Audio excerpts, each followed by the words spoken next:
ജാമ്യാപേക്ഷ നിലനിൽക്കുമ്പോൾ അറസ്റ്റ് ചെയ്യുന്നതിനതൊരു തടസ്സമല്ല. പക്ഷേ കേരളത്തിൽ പൊതുവെ കണ്ടുവരുന്ന ഒരു രീതി അതിൻ്റെ തീരുമാനം വരുന്നതുവരെ കാത്തു നിൽക്കലാണ്. ഇപ്പോൾ ഹൈക്കോടതിയുടെ മുന്നിൽ ഇദ്ദേഹം മുൻകൂർ ജാമ്യത്തിന് വേണ്ടി ചെന്നിരിക്കുന്നു. അത് ഹൈക്കോടതി സ്വീകരിച്ച് ഒരു തീയതിയിലേക്ക് കേസ് കേൾക്കാൻ വേണ്ടി വെച്ചിരിക്കുകയാണ്. സാധാരണഗതിയിൽ തന്നെ ഇതാണ് നമ്മുടെ നാട്ടിൽ നടന്നു വരുന്ന ഒരു രീതി. പക്ഷെ ഇവിടെ കോടതി പ്രത്യേകമായി പറഞ്ഞിട്ടുണ്ട് എന്നാണ് തോന്നുന്നത്. കൃത്യമായിട്ട് എനിക്കറിയില്ല. നിങ്ങളിപ്പോൾ ചോദിച്ചതിൽ നിന്ന് മനസ്സിലാക്കുന്നത് അതാണ്. ഈ അറസ്റ്റ് ഇതുവരെ നടത്തരുത് എന്ന് കോടതി പറഞ്ഞിട്ടുണ്ടാകാം. അത് സ്വാഭാവികമായി നടക്കുന്നൊരു കാര്യം മാത്രമാണ്. അത് കോടതിയുടെ നടപടിയുടെ ഭാഗമാണ്. ഈ പൂരങ്കലക്കൽ വിവാദമായിട്ട് ബന്ധപ്പെട്ട് പല ആലോചനകളും CPI ഉന്നയിച്ചത്. പക്ഷെ അതിന് കമ്മിറ്റി നിയോഗിക്കുകയും അന്വേഷണം നടത്തുമെന്ന് പറയുകയും ചെയ്തിരിക്കുന്നു. നമ്മൾ പ്രസ്താവന വരെ ഒന്ന് പരാതി നമ്മൾ പ്രശ്നങ്ങൾ പറഞ്ഞിരുന്നു. പക്ഷെ അതിലൊരു നടപടിയായിട്ടില്ല. അതെന്തായി അതിന്റെ തീരുമാനങ്ങളെല്ലാം? ഞാൻ അറിഞ്ഞിടത്തോളം ഒരു പ്രശ്നവും ബാക്കിയില്ല. എല്ലാ പ്രശ്നങ്ങളും പരിഹരിക്കപ്പെട്ടതാണ്. പൂരങ്കലക്കലില് പ്രധാനമായും RSSന്റെയും BJPയുടെ ഒരു ഇടപെടലാണ് അന്ന് ഉയർന്നു വന്നിരുന്ന ഏറ്റവും പ്രധാനപ്പെട്ട ഒരു കാര്യമെന്ന് പറയുന്നത്. അതിന് അന്വേഷണം പക്ഷേ ഒരുപാട് ആളുകളുടെ മൊഴിയെടുക്കലും മറ്റു കാര്യങ്ങളൊക്കെ ആയിട്ട് നടന്നിരുന്നു. പക്ഷെ ഒരു അന്തിമ റിപ്പോർട്ട് എന്നുള്ള രീതിക്ക് അത് സമർപ്പിച്ചതിന് ശേഷം പിന്നീട് ഒരു തുടർ നടപടി ഒന്നും ഉണ്ടായിട്ടില്ലല്ലോ. അപ്പൊ അതിൽ ആരാണ് ശരിക്കും ഒരു ഉത്തരവാദി എന്നുള്ള കാര്യത്തിൽ ഒരു കണ്ടെത്തൽ ഉണ്ടായിട്ടുണ്ടോ? ഇതിപ്പോ റിപ്പോർട്ട് കൃത്യമായിട്ട് നോക്കണം.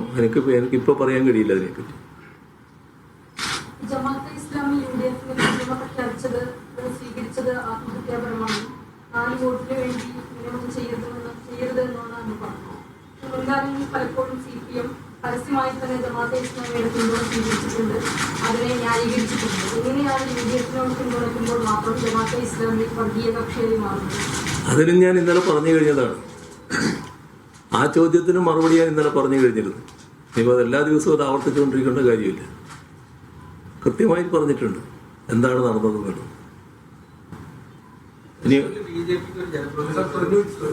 ജമാഅത്തെ ഇസ്ലാമി അമീർ LDF-ന് പിന്തുണ പ്രഖ്യാപിച്ചിരുന്നു. അതിനകത്ത് ദേശാഭിമാനി മുഖപ്രസംഗം സ്വാഗതം ചെയ്തിരുന്നു. അന്ന് ഇത്തരത്തിലുള്ള നിലപാടെല്ലാം കണ്ടിരുന്നു. ഏത് 96-ല് ജമാഅത്തെ ഇസ്ലാമി അമീർ LDF-ന് പിന്തുണ പ്രഖ്യാപിച്ചതിനെ ദേശാഭിമാനിയുടെ മുഖപ്രസംഗത്തിലൊക്കെ സ്വാഗതം ചെയ്തിരുന്നു. തെരഞ്ഞെടുപ്പിലെ 2 ശ്രദ്ധേയമായ തീരുമാനങ്ങളായിരുന്നു അന്ന് ദേശാഭിമാനിയുടെ മുഖപ്രസംഗം എന്ന് പറയുന്നത്. CBCIയുടെയും ഈ പറയുന്ന ജമാഅത്തെ ഇസ്ലാമിയുടെയും പിന്തുണയെ വളരെ വലിയ രീതിയിൽ ന്യായീകരിച്ചുകൊണ്ടാണ് പറഞ്ഞത്. അത് ജമാഅത്തെ ഇസ്ലാമിയുടെ നല്ലോണം കൊള്ളുന്നുണ്ടല്ലേ?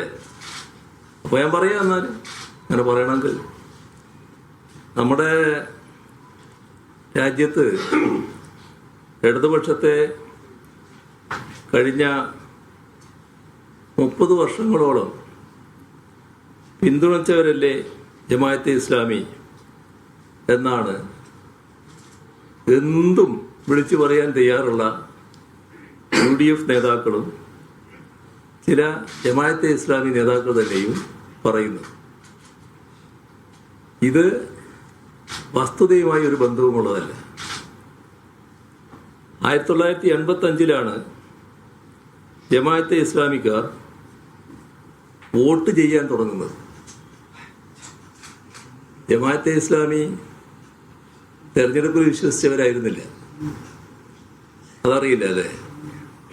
അപ്പം അങ്ങനെ കന്നി വോട്ട് ആരംഭിക്കുന്നത് 1985-ലാണ്.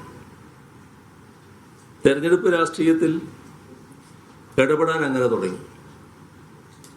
1987-ലെ തെരഞ്ഞെടുപ്പിലാണ് ജമാഅത്തെ ഇസ്ലാമിക്കാർ ആദ്യമായി വോട്ട് ചെയ്യുന്നത്. 1987-ൽ ആർക്കാണ് ജമാഅത്തെ ഇസ്ലാമിക്കാർ തങ്ങളുടെ കന്നി വോട്ട് ചെയ്തത്? അതുകൂടി ഒന്ന് പരിശോധിക്കാമായിരുന്നു നിങ്ങൾക്ക്. അത് ഇടതുപക്ഷത്തിനായിരുന്നില്ല.